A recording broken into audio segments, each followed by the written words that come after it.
هزاع هذا رجل توفي والده وأمه صغار، ولا له عمام ولا له أهل.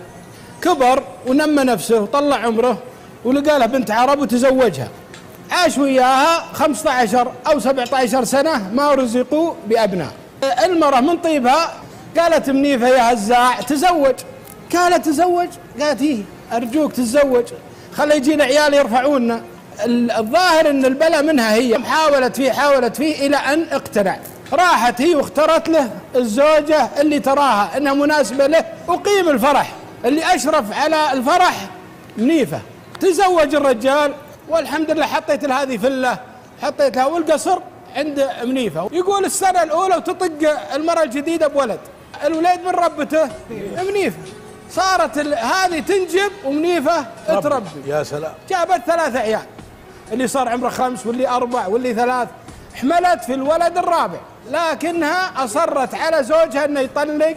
قالت هذه ما لها داعي يعني، وبعدين ماخذه كل الجاه وأنا مالي دور وأنا اللي أجيب لك عيال. فكثرت عليه كل يوم طلقها. فالرجل سبحان الله كان عنده سفرة مع أمراء الأمارات خارج المملكة. قال إذا جيت من السفرة يصير خير. يوم رجع قالت على وعدك ما تجيني ولا تلمسني إلا جايب ورقتها. يقول راح لمنيفة وأمرح عندها كل ليلة، وراح للمحكمة وسوى ورقة الطلاق. دخل على زوجته الجديدة قالت ها بشتر؟ قال طلقت.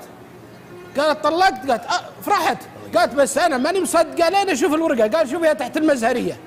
يوم راحت تحت المزهرية وطلعت ورقة له طلاقها هي. يا سلام. أنا هذه نعلتها تسوى وتسوى طوائفك والله. وتجلس تصيح. قال شوفي فلت شاريها ب1,500,000 درهم وسواويقت وعيال إنسانهم طيبين بيرجعوا أمهم طيبين خليهم عندك. إخوانها من ضمن الأخوية اللي عند أمراء الأمارات. وقالوا يا طويل العمر هذا هزاع تزوج أختنا ويوم جابت منها العيال طلقها، هذا جزاء المعروف. التفت عليه وش تقول يا هزاع؟ هذه أمي يوم ما عندي أم، وهذه أختي يوم ما عندي أخت. يا سلام. وهذه اللي ربتني يوم ما عندي حد يربيني. الأمير استكبر الكلام فيه. رجع لزوجته وعاش معها وكانت مصرة أنها ترجع، اللي هي منيفة. رجعها. قال والله ما رجعها، والله ما ترجع ولا تزوج عليه. العيال وجو واللي انت بينا صار وانا بعيش انا وياك حياتي. يا سلام. عاشت معه مثل ما تقول 20 سنة. واجهتها واحدة من الأخوات في الحج، واللي مودينها الحج ال4 العيال هم اللي محججينها. فهذه من القصص اللي سبحان الله فيها وفاء الزوجات وفيها رد المعروف بالسوء.